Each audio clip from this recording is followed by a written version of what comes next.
Hello, I'm Dr. Mary Parker, and I'm here as your guide in wellness and vitality, not as your personal physician. Think of me as someone walking beside you, shining una luz, a light on how your daily choices shape the way you feel in your body, your mood, and your intimate confidence after 50. Today, I want to talk with you about something that almost nobody explains con claridad, the single nighttime mistake that quietly crushes testosterone and drains energy in men over 50, even when they think what's happening is just age. For decades, many men have heard the same sentence. Of course you're more tired. Of course your motivation is lower. Of course your intimate life is more complicada. That's what happens when you get older. And little by little, that phrase gets inside your head. You stop cuestionando it. You begin to believe that the weakness in your muscles, the lack of drive, the slower recovery after exercise, the low enthusiasm for projects or intimacy is simply your birthright after a certain birthday. But the truth is more nuanced than that. Age plays a role, yes, but it is not a dictator. Your hormones, your muscles, your circulation, and your brain still have an impressive capacity to respond to the right signals. And one of the most powerful signals of all is how you treat your nights. So let's go straight to the point. The number one nighttime mistake that crushes testosterone after 50 is treating the first part of the night as if it were still daytime. Bright screens, stimulation, mental overdrive, and delay after delay before allowing your body to enter deep, continuous sleep. In other words, you steal from yourself the very hours when your body is designed to renew testosterone, repair muscle, support circulation, and reset your nervous system. This is not about one night of bad sleep. It's about a pattern, pushing your bedtime later, scrolling just a little more, watching one more episode, checking emails, news, and messages while lying in bed, and then expecting your body to perform like nothing happened. Before we dive into solutions, I want you to picture a very common scene. Maybe it looks like your life. The day ends. You have dinner, sometimes a bit late because things got busy. You tell yourself you're exhausted. You sit on the sofa or lie in bed and turn on the TV. Or you grab your phone or tablet, promising it will be just 10 minutes. You start scrolling, answering messages, reading comments, watching videos, catching up on news. The light of the screen is right in your face. The content you consume is emotionally charged, maybe exciting, maybe upsetting, sometimes simply overstimulating. Time passes almost sin que te dis cuenta. When you finally look at the clock, it's much later than you planned. You decide it's time to sleep. You turn off the screen, switch off the light, close your eyes, and your mind is still running. Thoughts jump from one topic to another. Work, money, family, your health, things you said or didn't say, worries about the future. You change position. You open your eyes. You check the time again. Tal vez te levantas al baño. You fall asleep in fragments, in short pieces. You wake up before the alarm or at the sound of it with the sensation of having been peleando with the night instead of resting in it. You stand up, but your body feels heavy, your legs slow, your mood apagado. You think, well, that's aging. But a big part of what you feel is the direct result of that nighttime pattern. To understand why this mistake is so powerful, we need to talk for a moment about what testosterone actually does and how the body organizes its production. Testosterone is often associated only with intimacy, but its role is much broader. It supports muscle mass and strength, helps maintain bone density, influences how and where you store fat, participa en la producción of red blood cells, affects energy level, mental drive, and even how confident or decisive you feel. When this hormone drops too low for your individual baseline, you may notice weaker grip strength, difficulty building or maintaining muscle, more belly fat, lower stamina, slower recovery after effort, more irritability or tristeza, and a decline in intimate confidence. That combination can make you feel much older than your chronological age. Now here is the key. Your body does not produce testosterone evenly throughout the day. It follows a rhythm. In men, a large portion of daily testosterone release happens while sleeping, especially in the early sleep cycles when deep, restorative stages are more frequent.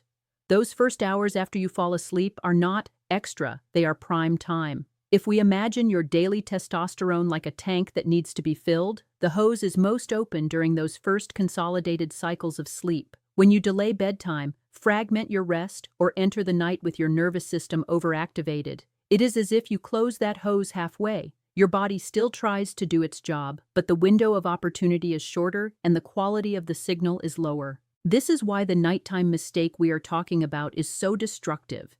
It attacks your regeneration hours. It doesn't just take away sleep time, it takes away the best part of the sleep. Many men proudly say, "I function perfectly with 5 or 6 hours. I've always been like this." But what they usually mean is, "I can survive on that without collapsing." Surviving is not the same as thriving. At 25, your body could compensate for many abuses with sheer biological resilience. At 55, 60, or 70, the margin of error is smaller. The same habit that you tolerated for years now has a much bigger impact on your hormones, your circulation, your blood sugar, your brain, and your intimate health. There is another piece that plays a huge role: light. Your brain has a kind of reloj interno, a biological clock. It uses light and darkness as the main signals to know what time it is and what hormones to release. Bright natural light in the morning says, "It's day, be alert," increase cortisol within healthy limits, raise body temperature, activate. Darkness at night says, "It's time to reduce alertness, increase melatonin, lower heart rate, shift into repair and recovery." When you shine a strong, cold light into your eyes at night from a phone or television, you confuse that clock. Your brain receives mixed signals. Melatonin, the hormone that helps coordinate the onset of sleep, is suppressed or delayed, and your transition into deep sleep becomes irregular and shallow. On top of the light, there is the content. A news report that angers you, a discussion in a message thread, a work email that reminds you of a problem, a series that keeps you in suspense. All these things activate your stress system. Your heart beats a bit faster. Your breathing becomes more superficial. Your muscles remain slightly tense. Your nervous system behaves como si aún estuvieras en el día, like you were still dealing with tasks and threats. You may be lying physically in bed, pero internamente you are still in the office, in the argument, in the plot of the show. When you finally fall asleep, you don't drop quickly into deep restorative stages. You circle around lighter layers of sleep, easier to fragment with any noise, any movement, any need to go to the bathroom. I want to pause here and ask you something directly. How do you feel when you wake up most mornings? Not on the one exceptional day you sleep longer, but in promedio. Do you usually open your eyes before the alarm with a sense of having recharged? Or do you feel like you must drag your body out of bed, needing coffee or other stimulants just to feel normal? Do you notice that your patience is shorter, that small problems irritate you más de la cuenta, that it is harder to focus en una sola actividad without your mind jumping around? Do you see that your body does not respond to exercise like before, that your legs get heavy faster, that your chest feels menos potente when you try to do something de fuerza? And in your intimate life, do you sometimes sense that your confidence is more fragile, not only physically, but emotionally? These experiences are not simply getting old. They are often the signature of chronic sleep erosion and hormonal imbalance. When you commit the nighttime mistake of pushing your body beyond its natural bedtime with light, screens, and mental overstimulation, you plant a seed that grows during the following day as fatigue, irritability, lower testosterone, less muscle support, and weaker intimate stability. The body you wake up in is, in many ways, the direct consequence of how you treated the previous night. Let's go a little deeper into what happens during healthy sleep when you are not sabotaging it. After you fall asleep, your brain and body go through cycles that alternate between lighter stages, deeper stages, and REM sleep, the phase where dreaming is more vivid. In the deeper stages, your muscles relax, your blood pressure tends to lower, and your body carries out tasks like tissue repair and the release of various growth and sex hormones. In REM sleep, your brain processes emotional experiences, consolidates memories, and regulates certain aspects of mood and learning. When the first part of the night is protected, you spend more time in those deep stages that are closely linked to testosterone support and recovery of physical systems. Now imagine that instead of giving your body that environment, you cut the first hour and a half or 2 or 3 hours of the night because of screens, distractions, or additional work. The cycles still exist, but they get compressed, moved, or fragmented. The orchestra of hormones loses coordination. Testosterone may rise somewhat, but not as robustly as it could. The signals that help maintain muscle mass, support bone strength, and defend your cardiovascular system become weaker. Over weeks and months, the effect accumulates. It becomes harder to build muscle, easier to gain fat, easier to feel tryst or apagato, and more probable to notice a decline in intimate resilience. All of this may sound a bit technico, but I want you to see the pattern clearly. Your night is not a passive moment where nothing happens. It is an active workshop of repair. And the number one way many men shut down that workshop is by stealing the first hours with a lifestyle that treats night like an extended afternoon. Of course, the nighttime mistake does not always appear alone. Often it comes accompanied by other habits that amplify its effect. Caffeine, very late in the day, keeps your nervous system on edge. Heavy dinners close to bedtime force your digestion to work overtime when your body should be prioritizing restoration. Large amounts of alcohol at night may make you feel sleepy at first, but they fragment the deeper stages and cause you to wake more often. Each of these factors by itself can disturb sleep, but together with light and screens, they create a perfect storm that crashes directly against your hormonal balance and your intimate well-being. At this point, you might be thinking, all right, Mary, I understand the theory, but what can I actually do?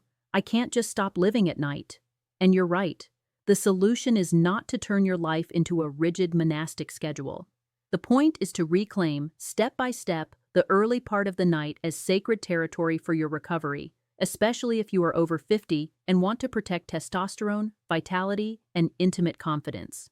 Let me share with you a few very practical shifts that many men have used with Exito and that you can start exploring without needing special equipment or expensive programs. The first is choosing a screen curfew. That means deciding on a time, perhaps 60 to 90 minutes before your desired bedtime, at which you intentionally turn off the television, put your phone on airplane mode or in another room, and close the laptop. This simple decision removes the two big triggers we mentioned: bright artificial light in your eyes and emotionally charged content. The goal is not perfection. You are not a robot. The goal is to transform the rule from "I'm on screens until I fall asleep" to "my nights have a protected space without screens." The second shift is to lower the intensity of light in your home during that window. Our ancestors did not go from bright midday sun directly to white LED ceiling lights at 11 p.m. As the sun went down, the environment naturally dimmed. You can imitate that by turning off the brightest lights and using softer lamps or indirect lighting. When the house gets a little darker in the evening, your internal clock receives a much clearer message. The day is finishing. That helps your body increase its natural signals for sleep, which are inseparably linked with hormonal rhythms. Third, make friends with lighter, earlier dinners whenever possible. This is not about strict diets, but about timing and heaviness. When you overload your digestive system just before bed, your body has to divert resources to break down that food instead of focusing fully on repair. A lighter meal, eaten a bit earlier, allows you to arrive in bed with less internal trabajo pendiente. Many men report that when they adjust this, they wake less during the night and feel less heavy in the morning, which indirectly supports better hormonal balance. The fourth shift is to create a predictable pre-sleep ritual. It doesn't need to be complicated or perfect. It just needs to be consistent enough that your nervous system starts associating those actions with the signal, "We are switching from day mode to night mode." For example, you could take a warm shower, practice gentle stretches for 5 or 10 minutes, sit quietly and breathe slowly, or read a calm book on paper. Over time, these actions become like a code your brain understands. It relaxes a little sooner, your heart rate lowers, your muscles release part of the tension accumulated during the day. When you lie down, you are not going from 100 to 0. You have already decreased the speed gradually, and it's easier to fall into solid sleep. The fifth shift is to protect your bedroom as a place of calm. Try to keep it relatively dark, slightly cool, and free of unnecessary noise. If outside sounds wake you easily, consider a constant, soft background sound to mask them, like a fan or a simple noise machine. Avoid turning your bed into an office, a dining table, or a media center. The more your brain associates your bed with rest, intimacy, and peace, and not with emails, series, and activity, the easier it will be to switch into the state required for deep, restorative sleep. These may sound like small details, but they are precisely the kind of habits that either support or crush your testosterone and your overall vitality. To make this more real, let me tell you about 3 example stories based on patterns I've seen again and again. I'll change the names, but the situations may sound familiar. First, imagine David, 57. He runs a small business and is proud of being tough. He sleeps on average 5.5 hours, drinks several coffees during the day, and 1 or 2 glasses of alcohol to relax at night. His evening routine is practically always the same. Dinner around 9:30, then he sits in front of the TV while scrolling on his phone. Around midnight or a little later, he says he is exhausted and goes to bed. He falls asleep quickly out of pure fatigue, but wakes several times to go to the bathroom or check his phone. In the morning, he feels pesado with a foggy mind. He notices more belly fat, less muscle in his arms and thighs, and less stability in his intimate life. He attributes everything to age and stress. One day, however, he decides he is tired of feeling this way. Instead of chasing a miracle supplement, he experiments with his nights. For a month, he chooses a new rule: screens off at 10:30, dinner 30 minutes earlier, and no phone in the bedroom. He keeps a simple notebook where he writes 3 things every night: what time he turned off screens, what time he went to bed, and how he felt upon waking. The first week is uncomfortable. He feels restless without the phone, and he is tempted to break the rule. But little by little, his body starts responding. He begins to fall asleep a bit faster. He notices he wakes fewer times in the night. After a few weeks, he realizes he wakes up before the alarm with slightly more energy. His mood is more stable. When he exercises, he recovers better. And in his intimate life, he feels less insecure and more present. The nighttime mistake did not disappear magically, but he stopped feeding it every day. Second, think about Luis, 64, retired, married, concerned mainly about his intimate confidence. Physically, he is not in bad shape. He walks regularly and eats relatively well, but his nights are chaotic. He watches news late, often about political or economic problems, which leave him tense. He checks messages in bed, reading discussions in family or social groups. His sleep is full of sudden awakenings, dreams cargados de ansiedad, and mornings of low ánimo. He begins to fear intimate moments with his partner because he worries about not responding well. That fear increases his anxiety, which further disturbs his sleep. It's a circulo vicioso. When he learns about the connection between sleep, stress, testosterone, and intimate well-being, he tries a different approach. Instead of starting with complicated exercises, he begins by protecting his mind before bed. He sets a clear limit: no news in the last hour of the day. He reads a printed novel instead, practices slow breathing, and moves his phone out of the bedroom. The first nights, he feels strange, as if something was missing. But as the weeks go by, he notices that his sleep becomes more continuous. He wakes up feeling a bit more tranquilo. In intimate moments, he feels less trapped in his head and more connected with his body and his partner. His confidence begins to rebuild from a more relaxed foundation. He has not changed his age, but he has changed the environment in which his hormones and nervous system operate. Third, imagine Robert, 71. He believes it is too late to change anything. He has already accepted that fatigue, loss of strength, and low intimate drive are part of the package. Yet, his nighttime routine is an exact recipe for low vitality. Heavy dinner, long hours of television, phone at hand all night, irregular sleep, and frequent naps during the day that push his bedtime even later. When someone suggests he work on his sleep, he laughs and says, "At my age, nothing will change."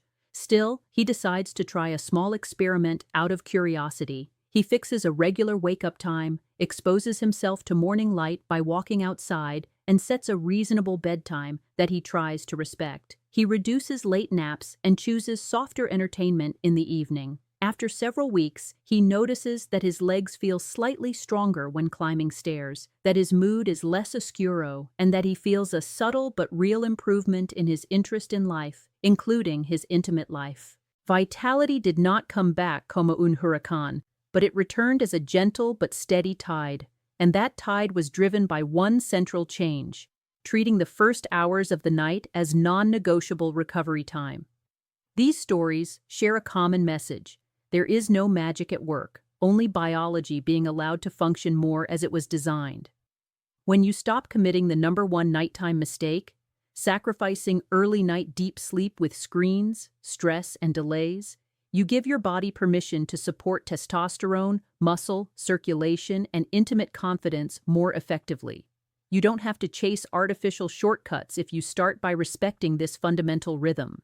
Now, I want to be very clear about something. Improving sleep and protecting your nights does not mean you should ignore medical evaluation. If you have persistent symptoms like extremely low energy, marked changes in mood, strong snoring, pauses in breathing during sleep, intense daytime sleepiness, or severe changes in intimate function, it is important to consult with a health professional you trust. There are conditions such as sleep apnea, hormonal disorders, medication effects, or chronic illnesses that need personalized attention. What we are talking about today is a foundation, not a replacement for proper care. But this foundation can make any other support you receive much more effective. So how can you begin concretely after watching this video? I suggest starting small but intentional. Tonight, choose one single change. Not 5, just 1. For example, decide the exact time when all screens will go off, even if that time is only 30 minutes earlier than usual.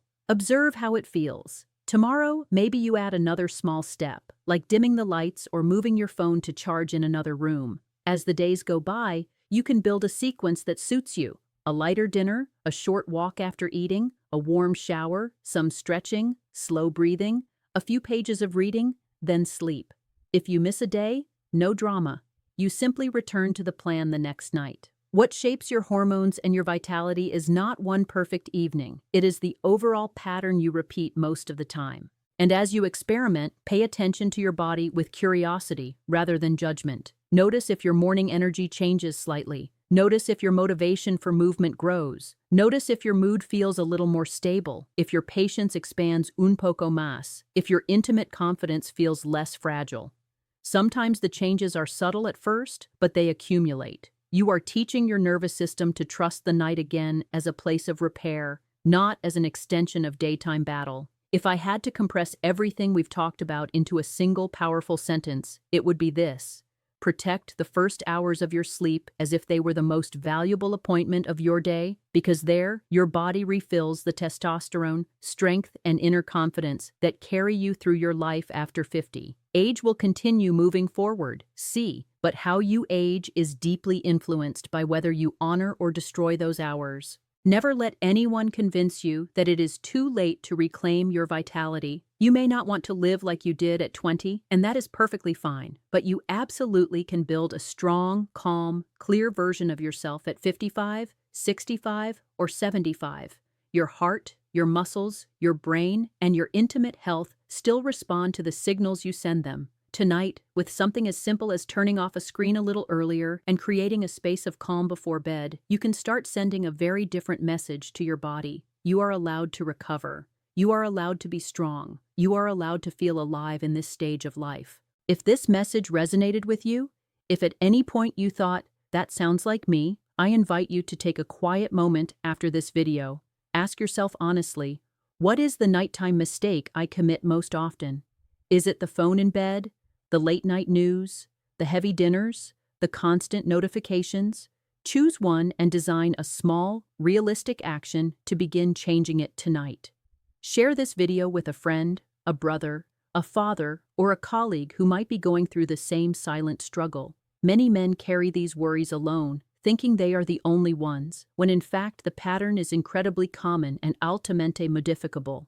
And if you want to continue exploring natural habits for intimate health, masculine well-being, circulation, vitality in midlife, and longevity, I invite you to subscribe and stay close to this channel. Here, we will keep talking with honesty, respeto, and clear explanations about how to support your body from the inside out, step by step, without shame and without unrealistic promises. I'm Dr. Mary Parker, and it has been a pleasure to accompany you today.